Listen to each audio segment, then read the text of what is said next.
Well, we're concerned about three things: security, safety and privacy. That's always been our argument about the development. It's actually 8.5 metres from the wall of the fence that's there. A fence that the Chinese are only going, the embassy are going to just replace with another wooden fence.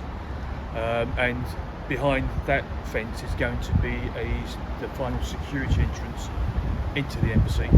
So it's, if somebody manages to get through to that stage and a bomb goes off, as an example, then this will come down. This block of flats will come down. Damage to this will be terrible. So that's what we try to make a point of at the inquiry. We try to work on.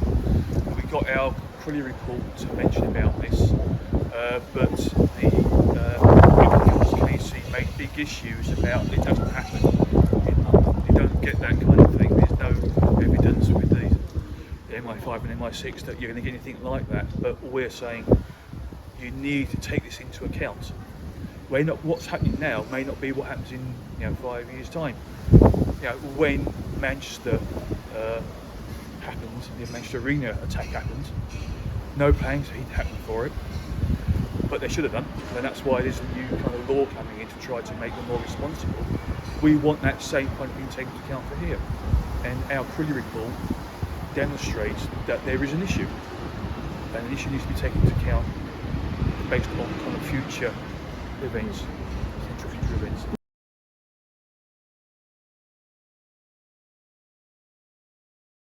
Our funding was set up because essentially the applicants could get the best KC, they could spend as much money as they wanted on it, and to be able to be a Rule 6, that is where we can actually cross-examine. We need to have our own KC.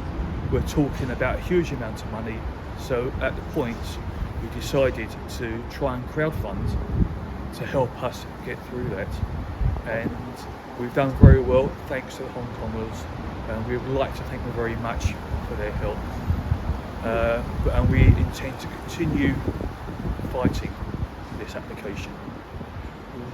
Essentially, whilst it's now in the hands of the inspector and it's in the hands of Angela Rayner, but we may need to plan for the future if it goes against us. There's so much that's wrong with this that we need to keep fighting for it.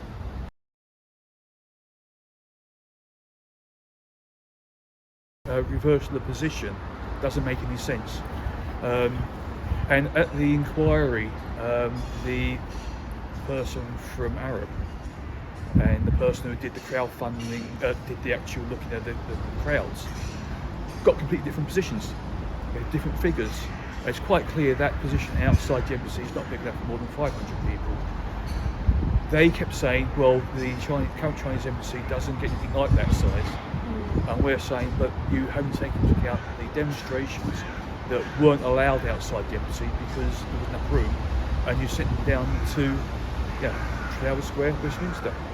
And essentially, that won't happen in the future because it's such an iconic area that people will want to demonstrate down here, and those demonstrations that happened and were forced to go down to Trafalgar Square will happen outside here. And what happened on the 8th of February will happen on a much more consistent basis. And obviously that then is a concern to the people here. They understand why you're doing it, we understand the purpose for it, but the KC for the applicant said we were demonstrating to prove that demonstrations work, and that it was a demonstration about a demonstration, and it's not the case at all. It's about that building and what that's going to become.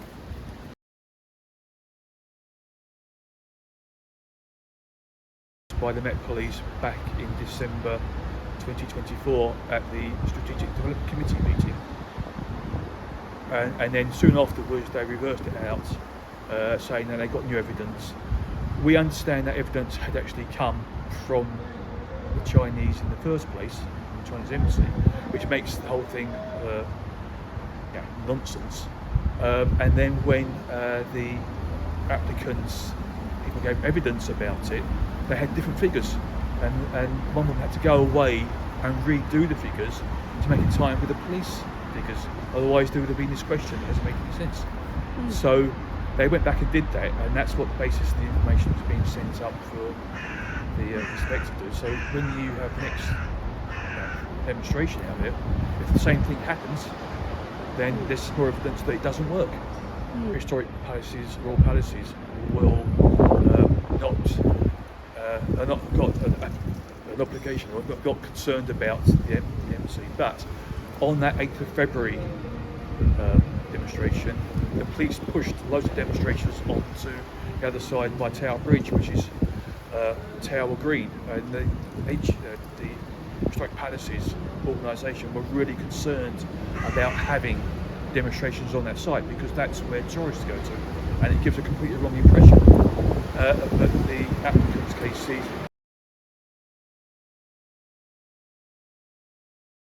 To be honest, if you do the same as you did last time, and you proved that area is not suitable for premises for protest, then it is obviously going to go up the line for the inspector to see what's happening the second time.